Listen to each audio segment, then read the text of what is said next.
Hello and welcome to this very special playthrough of the Dragonrider, a solo TTRPG as written by myself and my partner. Now, I've created a character for this playthrough. His name is Alcan, and Alcan has light yellow skin, is a bisexual male, and is a majal, which means that of his training he went into magic because both of his parents, although they were very distant, were also magicians, and that kind of encouraged him to go down that route.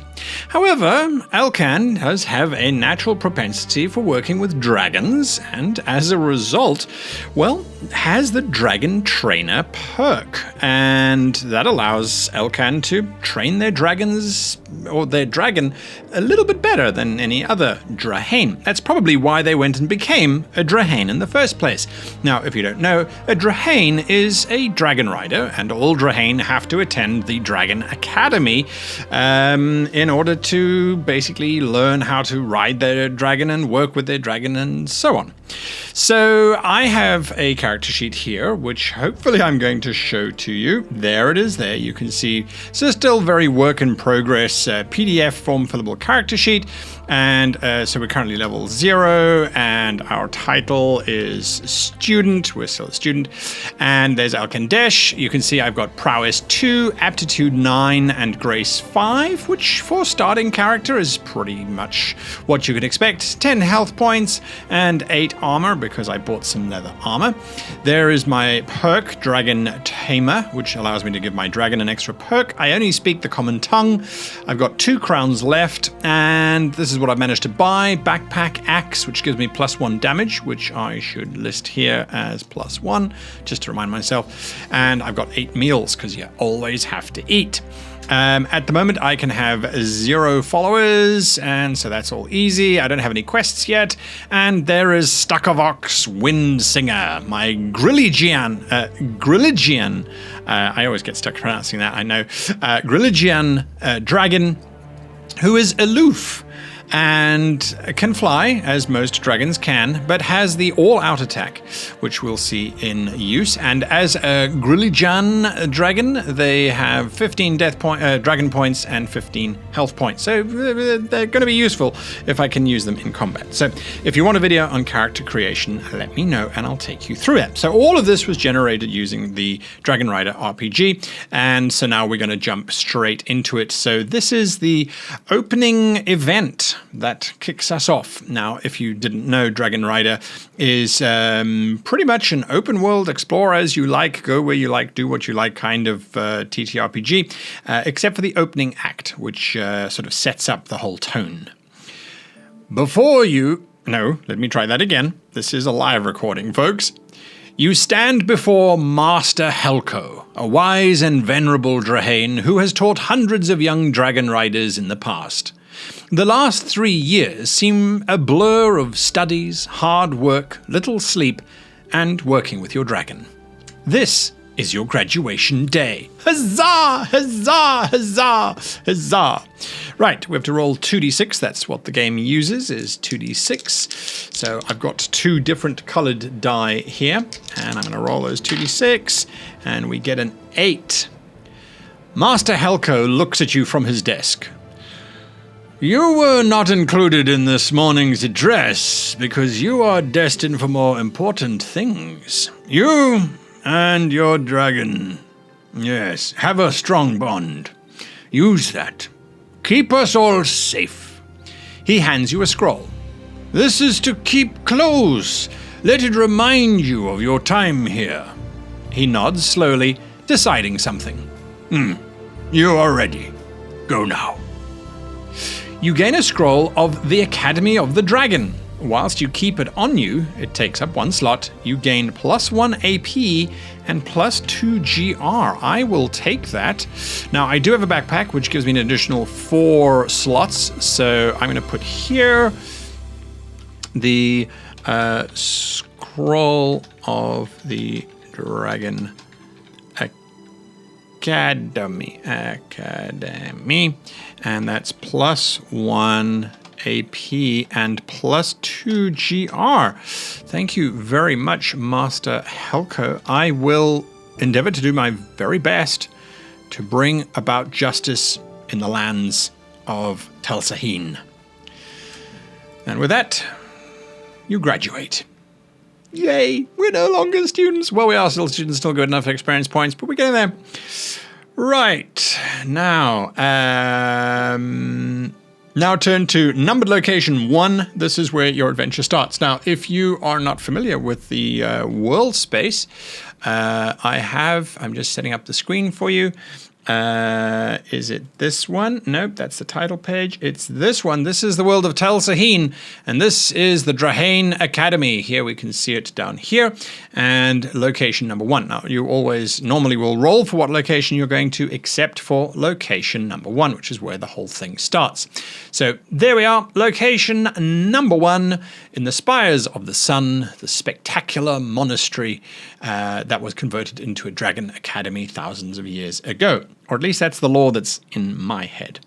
Anyway, right, so let's go to location number 1. They always come with a description. Without warning, a massive explosion rocks the academy, sending everyone flying.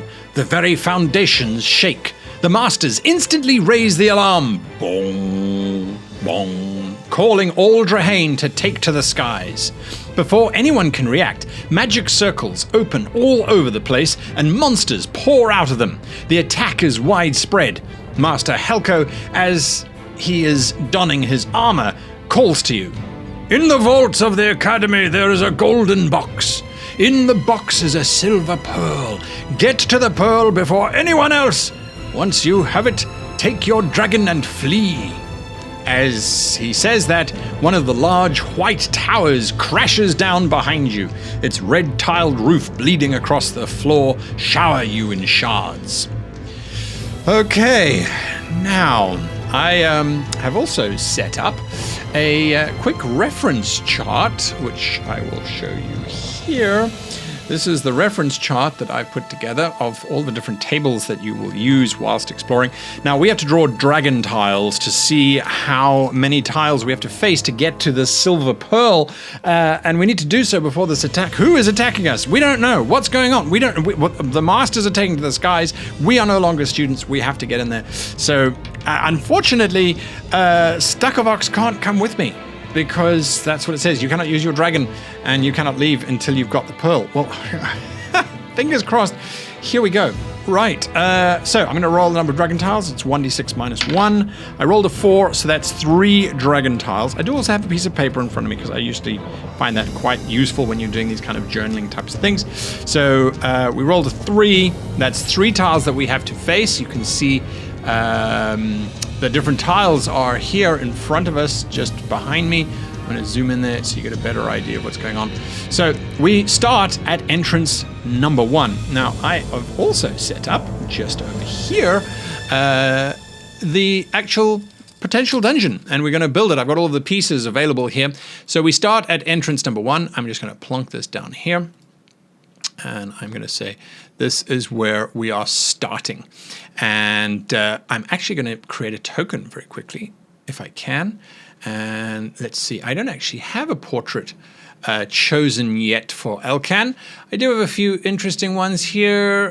What about this one? All right, that's fine. This is Alcan. So there is Alcan in the screen, and I can actually just call him Alcan as well. So there we go. Very small text, but it does say Alcan. I promise you.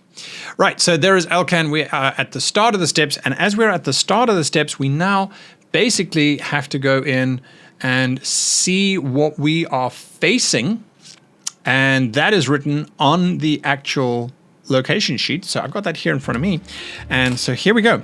At the steps, we're about to go into the academy. Things are crashing down around us. This is chaos. And who's attacking? We still don't know. Maybe we'll find some answers as we go in. Right. 3. The low chambers are heavily protected. Magic, traps, and all manner of things guard this place. Oh no, we have to roll on the trap table. So there's a trap. We've just set off a trap. We're not very good at this. This is our first time in a dungeon. So there's the trap that I copied across, and I'm going to roll on it. Oh, there goes the dice. Be kind. An 8. Statistically, that's pretty common. The stone was obvious, so you stepped over it. That was the trap. Acid sprays out, engulfing you in a stinging, burning cloud. Ah, I hate acid. All right, so we are having to discard an item. Huh. Okay. Well, I'm definitely not getting rid of the scroll. You know what? We're going to drop an item. That's a meal. And meals you can eat to regain 3 health points. But we're not taking any damage. And we know the spell. We are magicians. We do know the spell healing. So maybe we can get rid of those meals for now. Ah, there goes the meals. As a matter of fact, to be perfectly honest with you, I think since the meal's in one slot, I would just say the whole slot gets taken out. But again, I think this is still the worthwhile cause. Right. So we have survived this encounter. Barely. Now we can continue our journey, and that's where we roll the dragon tile, and so we get an 11, a T-junction. Okay, well, I've got a T-junction over here, so I'm just going to zoom out. I'm going to grab this, and you don't have to do this when you're playing the book, by the way. I often just sit with a piece of paper and just journal it. Draw it as I go along. So, right, we're going to move Alcan. Pop, pop, pop, pop. Hello, is there anyone in here? I'm just going to stop here and have a look, and we're going to check and see what's in this space. Something nice, or nothing at all. This place is a maze, full of blind corridors, empty spaces, and the enemy. Their portals seem to bring them everywhere, except here, thankfully. It's quiet for now. Left or right, mechanically it doesn't make a difference, but narratively it does. I'm going to say Alcan is like me, left-handed, and is going to go to the left. Right. To the left, right? Okay, good. And that means we go back to the dungeon tile table. The next dungeon tile is a 9. A straight corridor. Okay, so we're going to just do that. And bring in the straight corridor and rotate it 90 degrees, just like that, and drop it in there. Okay, this can't be too bad. What could possibly go wrong inside a straight corridor, right? Oi, where's Alcan? There we go. Hello? Anything here? Let's hopefully not find anything. 6, 12.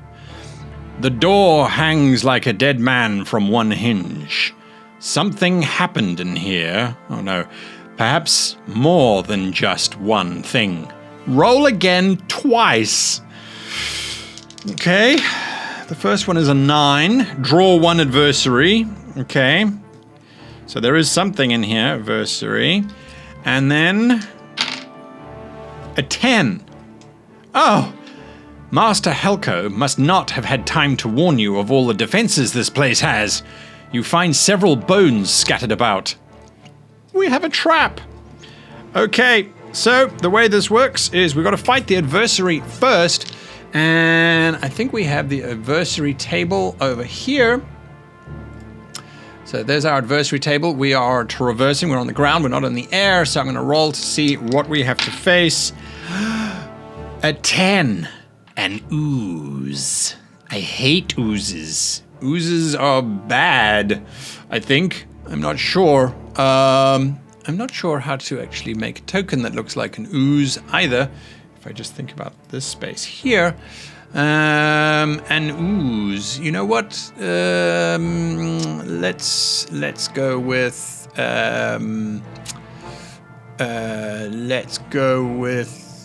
this thing to represent the ooze, maybe. Yeah, you know what? Why not? That's going to represent the ooze. I need to get more tokens, clearly.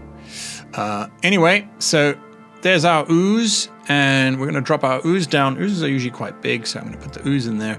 We have to face that ooze. Stand back, you beast! I'll not use my magic to defeat you because I'm not that kind of mage. Oh dear.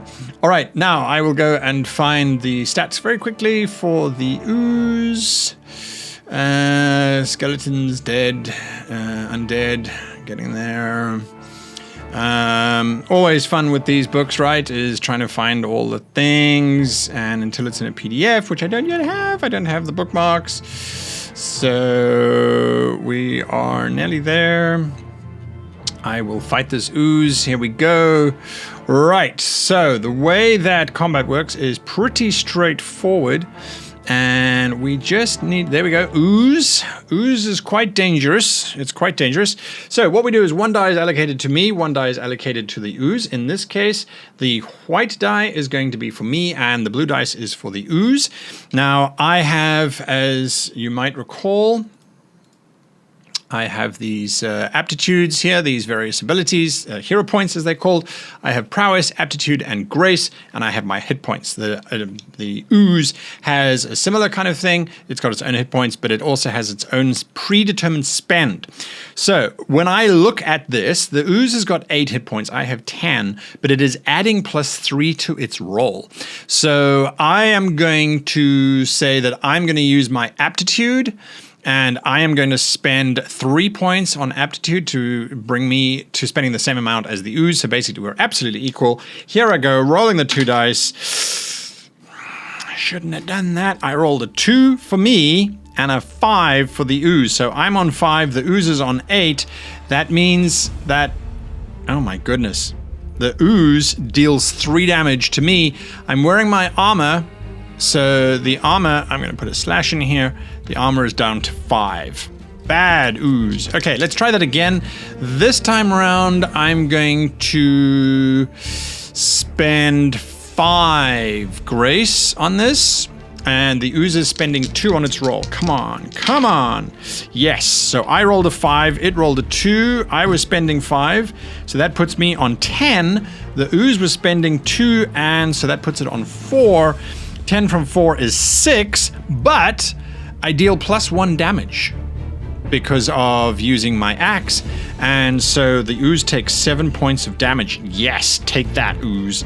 That means the ooze has got 1 health point left. This next round, the ooze is spending 4. It's spending 4. I am instead, I'm not going to spend 4. That's insane. It's spending 4? Okay, I guess I have to match that. No, I'm going to spend 3. No, I'm going to spend 4. I'm going to spend 4. That drops me down to 3. So we're both spending 4. Come on, white dice. Yes! I got a 6. The ooze got a 3. And so that means the ooze dies.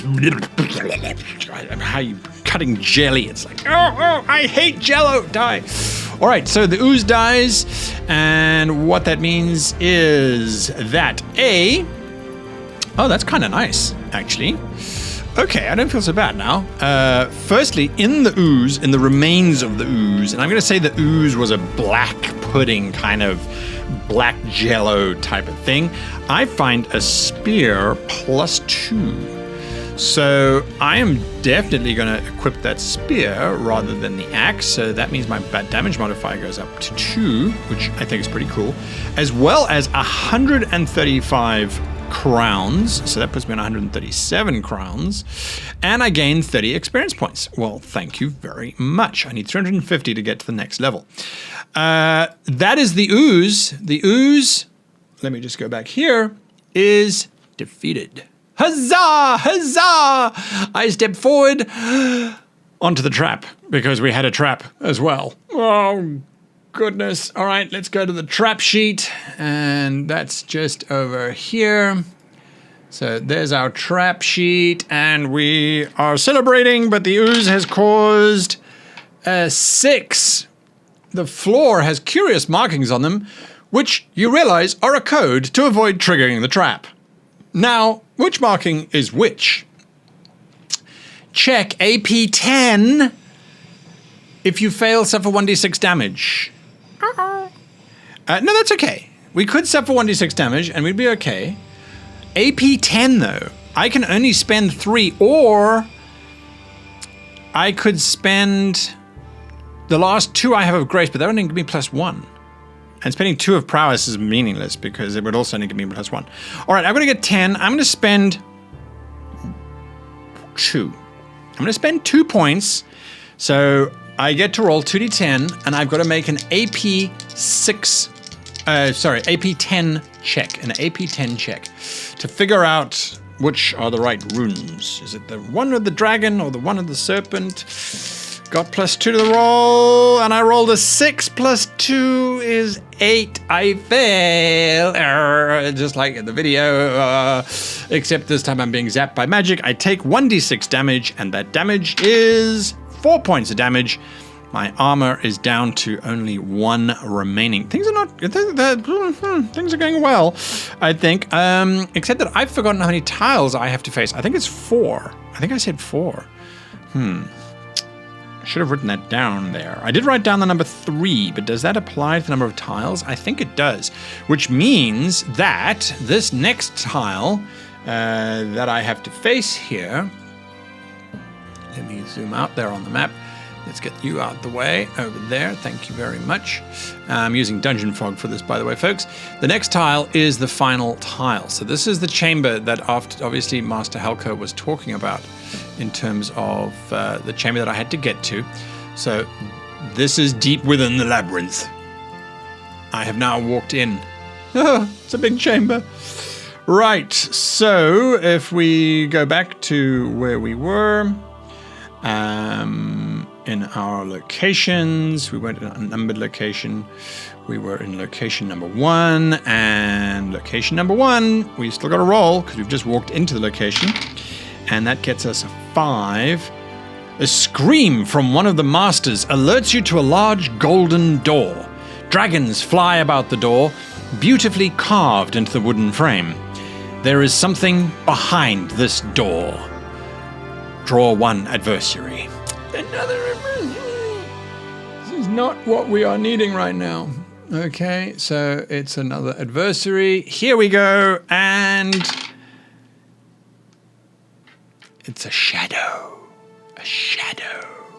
What do shadows do? Well, it makes sense as to what's attacking us, but that means we've been attacked by oozes, which may just very well have actually been something that was part of the college as like a training thing.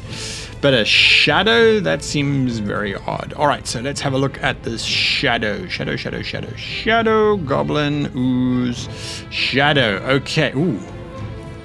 Shadows are quite powerful. They don't have very many hit points. They only have 5 hit points. So potentially I could kill it in 1 round, but they do spend 3 points every single round, and they cannot be damaged by weapons that do not have at least +2. Yes, we got the spear of +2. This would have been impossible. This would have been impossible if I hadn't picked up that spear. So thank goodness for that spear. Right, so we are going to go into this. Let me bring back my character sheet. And so you can see we don't have a lot left. So I'm going to open up the ooze. The shadow is spending 3 points. I could also use the code word and it was black. Or I could try and negotiate with it. It is willing to talk. Huh. It is willing to talk, but it's a Grace 10. Grace 10. You know what? I'm going to try it. Oh. Wrong space. I'm going to spend 2 points. So my Grace is now 0. Grace 10. Here we go. 6, 7, 8. Great. So that's a fail. So now I have to fight it. And now I have even less reason. If I had succeeded, though, succeeded, it may have just left without any combat whatsoever. So that would have been nice. If I had had more points, that would have been even better. Right, so it's going to attack. It's using 3. I am not using 3. I am going to use... You know what? I'm going to use all my prowess. And because I'm declaring prowess for the first time, I am not being penalized, so I'm going to use prowess. That's +2. It has +3. Here we go. 5 to me and 3 to it. I like that. I think that means it's dead. 5 and 3, I get +2, so that puts me on 7. Oh, no, it's not dead. And it gets +3, so that puts it on 6, so it's 7 versus 6. So it would take 1 point of damage, but I do +2, so it takes 3 points of damage. And that means it is still alive for the next round. Next round, I'm going to spend one point. I don't have a choice. It's spending 3. Well, I rolled a 3 and it rolled a 1. So that's 4 aside. So no effect. No effect. Okay.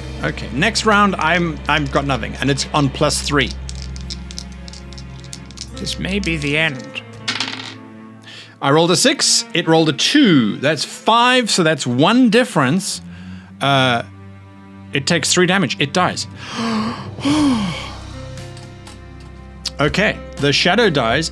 I get to roll for 1 item on the magic item table, which I didn't prepare for you. I'm sorry, so let's just do that. Okay, all right. I think I need this straight away because my backpack, I can hold 8 items. So, you know what? I mean, I'm going to get it. It's a potion of healing, and it does 1d6 restore at any time. I could use it. Am I going to use it? Probably. And then I get 25 experience points. So I'm on 55, 300 to go, or 295 to go. Brilliant. But we are now in the final chamber, which means I get to read, hopefully, the success, if the GM isn't being evil. So we have managed to make it all the way through to the final chamber, and now I roll a d6. And on a roll of a 5, somehow you've managed to slip past the attackers and have found the chamber Master Helco mentioned.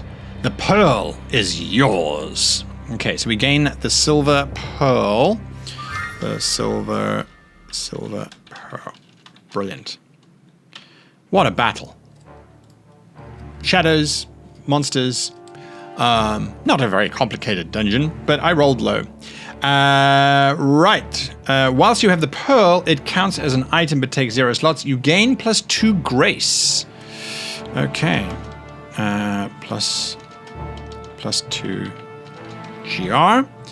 Okay, and so my grace is now 9. I'm almost as charismatic and sensitive as I am intelligent. But my prowess is terrible. So any kind of lifting would be a problem. Right, so the pearl is the treasure, and I gain 150 experience points. So that puts me on 205, which is fantastic.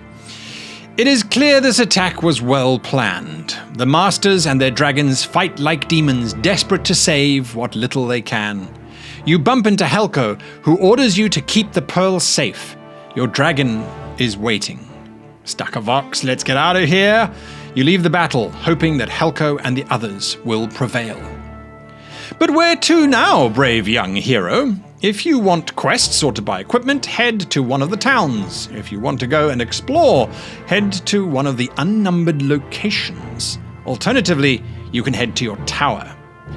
Well, that's pretty cool, and when it says about heading to a numbered location or something along those lines, let me just open this up here. We can see that from the Drahain Academy, we kind of have to head away. We could head to this you can't see it. We could head to this unnumbered location here if we really wanted to. We're not allowed to go to numbered locations, so we could go to this unnumbered location, or we could travel to Fort Breacher, which would probably be where we can buy and sell stuff. And I actually never identified where my tower was, because you got a castle that you can build up over time, and it can be besieged, and you can add stuff to it, and all that kind of cool stuff. If I look at it, I'm probably going to put my castle, that kind of looks scary. Kingsley Castle is like the big main one. I don't want my castle to be overshadowed by that. That's too cold. That's too desert-like. You know what? I think Fort Breacher is not bad, and that's that tile there, that hex there. I think I'm going to put my castle here. So I'm going to make a note of that. So near the forest of Dalach Molak. All right, cool. So that's where my tower is going to be. We're going to try and get to Fort Breacher. And so we're leaving from this hex here, or this hex here. It's got the number in, so it will be 1, 2, 3, 4, 5 hex journey. And we've got a hex reference sheet here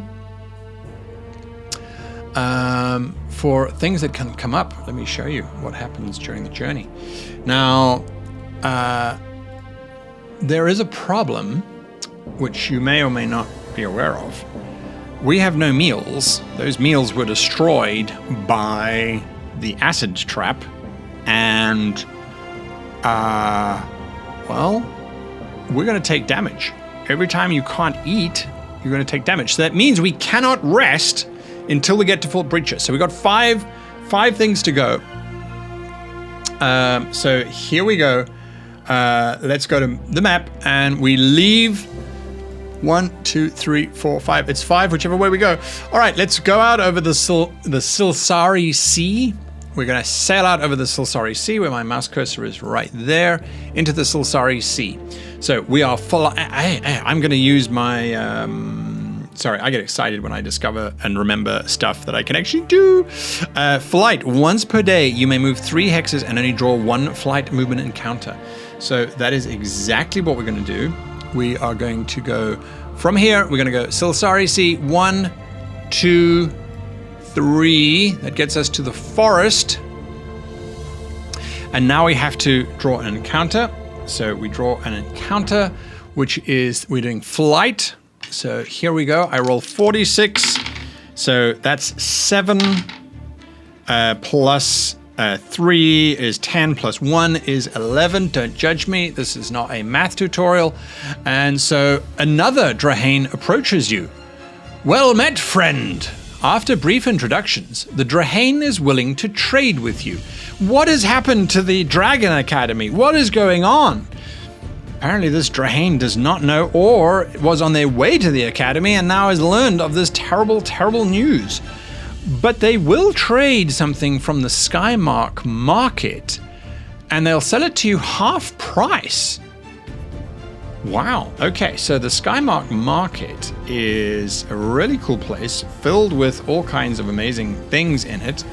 I'm just going to get there now and see what we can buy. I don't know if we've got enough cash for anything from the Skymark. It's a giant floating market. It's really, really, really cool. Let's see. We've got magic bag of pockets, which means it can hold 10 items rather than 4. That's for 100, so he'd give it to me for 50. That's pretty good. Otherwise, they sell weapons of +2, but I already have one, so I don't need that. The armor is 500, so that's way too much. But no meals. They don't sell the basic meals because that's what you get from a normal town, right? So that's not going to help me.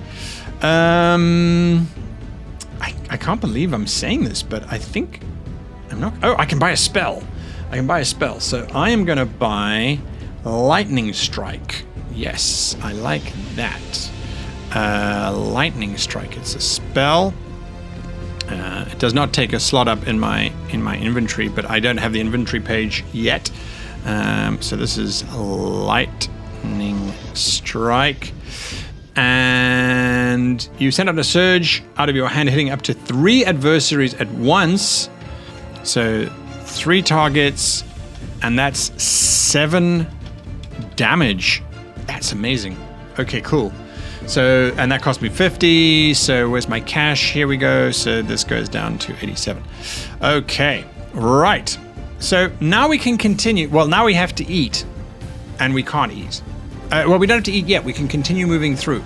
We can continue moving through because we haven't yet suffered very. I mean, I have nothing. I have no score whatsoever, but I do have Stakavox with me, so he could possibly protect me. All right, so we're going to move into this square here, and once again, we have to roll our encounter table. So that's 10, and 8 is 18. Dragons are not the only ones who know how to fly. Many humanoids have learned to fly using wings, magic, or catapults. Draw 2 airborne adversaries. Oh my goodness. All right. Well, I think that this is this is a good place to stop. I'm going to make a note. Draw 2 adversaries. Draw 2 adversaries. Okay, this is where we are. And I can put a pin here. 2 adversaries. Oh my goodness. And I'm going to make it red here. And so there we go. We know that we have 2 adversaries. And whatever, it doesn't really matter at this point. It's red. Create the marker. There we go. 2 adversaries there. That's where we're going to stop it for today. If you want to see more, let me know.